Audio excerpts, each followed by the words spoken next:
తెలంగాణలో అధికారంలోకి వచ్చిన కాంగ్రెస్ ప్రభుత్వం రెండో బడ్జెట్ను ప్రవేశపెట్టేందుకు రెడీ అయింది. కాసేపట్లో డిప్యూటీ సీఎం ఆర్థిక మంత్రి భట్టి విక్రమార్క బడ్జెట్ను ప్రవేశపెట్టనున్నారు. ఈసారి సుమారు 3,20,000 కోట్లతో బడ్జెట్ను ఆయన ప్రవేశపెట్టబోతున్నట్లు తెలుస్తోంది. సంక్షేమం, అభివృద్ధి మేళవింపుగా కేటాయింపులు ఉంటాయన్న టాక్ వినిపిస్తోంది. విద్య, వైద్యం, వ్యవసాయం, 6 గ్యారెంటీలు, RRR ఫ్యూచర్ సిటీ, మెట్రో విస్తరణతో పాటు మూసీ పునరుజ్జీవనానికి అవసరమైన నిధులను ఈ బడ్జెట్లో కేటాయించే అవకాశం ఉంది.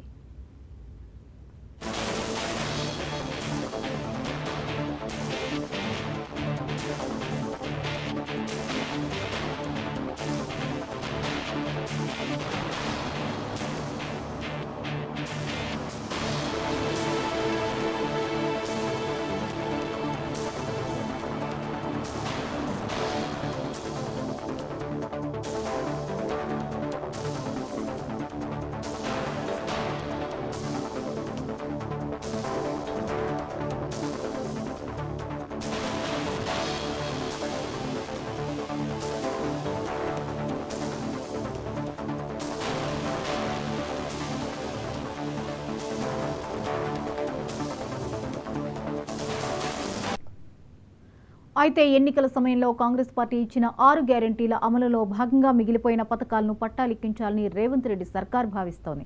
అందులో భాగంగానే ప్రస్తుతం 2,000గా ఉన్న ఆసరా పెన్షన్ను కనీసం 3,000కు పెంచాలని చూస్తుంది. దానికి ఏడాదికి సుమారు 4,000 కోట్ల రూపాయల ఖర్చు పెరగనున్నట్లు అంచనా వేశారు. ఇక మహాలక్ష్మి పథకానికి అయ్యే ఖర్చును ఈ బడ్జెట్లో ప్రవేశపెట్టనున్నారు. అలాగే కొత్తగా ప్రకటించిన రాజీవ్ యువ వికాసం పథకానికి కూడా కేటాయింపులుండే అవకాశం ఉంది. వీటన్నిటికీ తోడు ఇందిరమ్మ ఇళ్లకు భారీగానే నిధులను కాంగ్రెస్ సర్కార్ కేటాయించనుంది.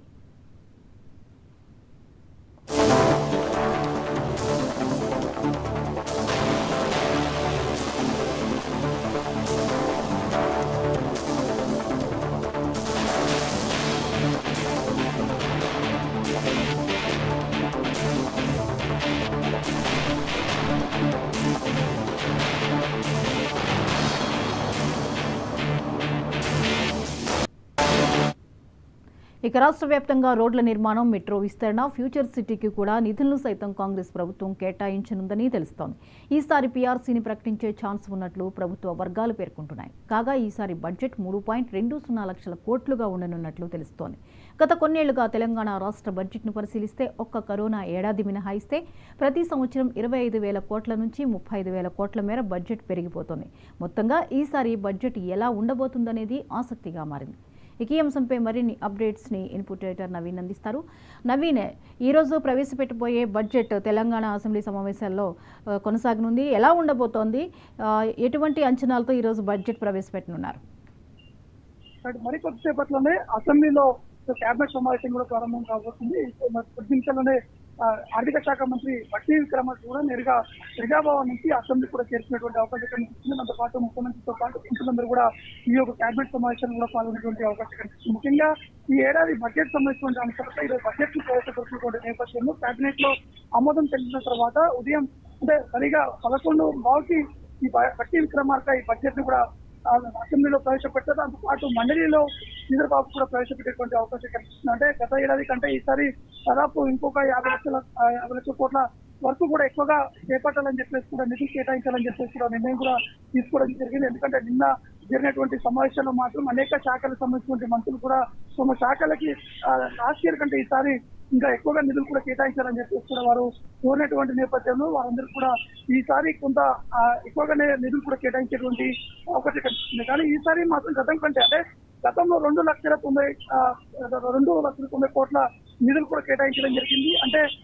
లాస్ట్ ఇయర్ లో మాత్రం అంటే ఈ ఏడాదిలో మాత్రం మొదటిగా కాంగ్రెస్ పార్టీ అధికారం వచ్చిన తర్వాత మొదటి 3 నెలల పాటు ఓటాన్ అకౌంట్ బడ్జెట్ కూడా ప్రవేశపెట్టడం జరిగింది. దాని తర్వాత 9 నెలల పాటు బడ్జెట్ కూడా ప్రవేశపెట్టేటువంటి పరిస్థితి వచ్చింది. ఈసారి 3 లక్షల కోట్ల పైగానే బడ్జెట్ కూడా ఉండేటువంటి అవకాశం ఉంటున్నాయని చెప్పేసి అందరూ అంచనా కూడా వేస్తున్నారు. ముఖ్యంగా వ్యవసాయ రంగం సంబంధించినటువంటి వారు కావచ్చు, ఇంకా అనేక నిధులు అంటే దాదాపు 26,000 కోట్ల నిధులు ఇటు సాగునీటికి సంబంధించినటువంటి శాఖ కూడా వారు 26,000 కోట్ల పైగా కూడా నిధులు కేటాయించాలని చెప్పేసి వారు కూడా అడిగారు. కాబట్టి ఆ నిధులు కూడా కేటాయించేటువంటి అవకాశం ఉన్నట్టు కూడా తెలుస్తుంది. దాంతో పాటు గ్యారంటీకి సంబంధించినటువంటి విషయాలు అంటే గ్యారంటీ హామీలు కూడా అమలు చేశారు. ఎన్నికల సమయంలో హామీలు ఇచ్చారు కాబట్టి ఖచ్చితంగా వాటిని అన్నింటినీ అమలు చేసేటువంటి దిశ కూడా ముందుకు వెళ్ళేటువంటి ఆలోచనలో కూడా రాష్ట్ర ప్రభుత్వం ఉంది కాబట్టి వాటికి కూడా ఖచ్చితంగా 15,000 కోట్లు అంటే రైతు భరోసాకి 15,000 కోట్లు, ఇటు 9.69 లక్షల ఇంద్రమ్మ ఇళ్ల కూడా నిర్మాణానికి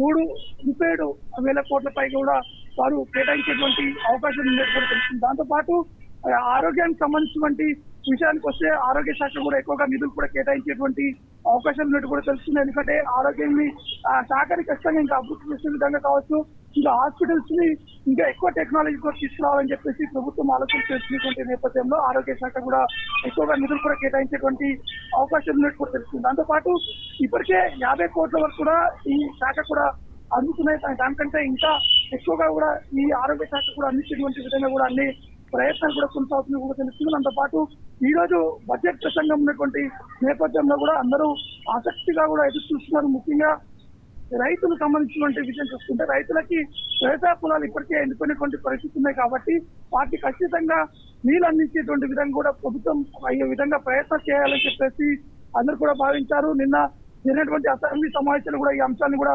లేవనెత్తినటువంటి పరిస్థితి నెలకొంది. కాబట్టి ఈ రోజు సరిగా 11:15కి ఈ యొక్క సమావేశాలు కూడా ప్రారంభమవుతాయి. 2 అసెంబ్లీతో పాటు మండలి సమావేశాలు కూడా ప్రారంభమవుతాయి. కాబట్టి అసెంబ్లీలో ప్రతి విక్రమార్క దాదాపు ఈ గంటన్నర పాటు ఈ బడ్జెట్ ప్రెజెంటేషన్ అనేది ఉంటుంది కాబట్టి గంటన్నర పాటు ఉండేటువంటి అవకాశాలు కూడా ఉంటున్నాయి.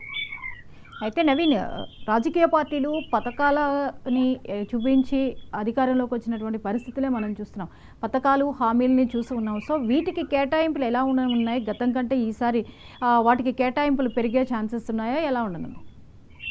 అంటే ముఖ్యంగా ఇచ్చినటువంటి 6 గ్యారెంటీకి సంబంధించినటువంటి అంశాలపైన వారు ఎక్కువగా ఫోకస్ కూడా చేసినట్టు కూడా తెలుస్తుంది. ఎందుకంటే 6 గ్యారెంటీ హామీలు ఇచ్చినప్పటికీ కాంగ్రెస్ పార్టీ అధికారంలోకి వచ్చి దాదాపు 1.5 ఏడాది పూర్తవుతుంది. కానీ ఆ గ్యారెంటీలు అనేది ఇంప్లిమెంట్ చేయలేకపోతున్నారు. దాంతో పాటు ప్రజల్లో కొంత నెగిటివ్ కూడా అవుతుందని చెప్పేసి కూడా కాంగ్రెస్ పార్టీ అధిష్టానం కూడా భావించింది.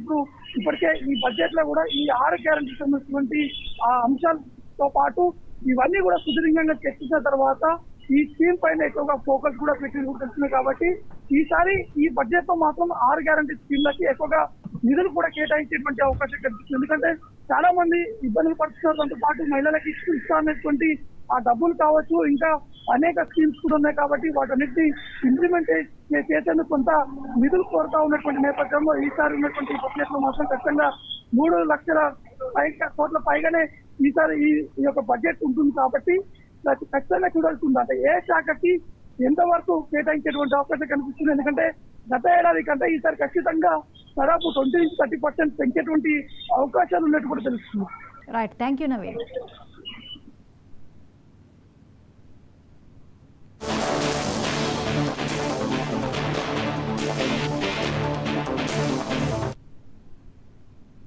ఇవి ఇప్పటివరకు అప్డేట్స్. మరిన్ని అప్డేట్స్తో మళ్ళీ కలుద్దాం. Keep watching 99.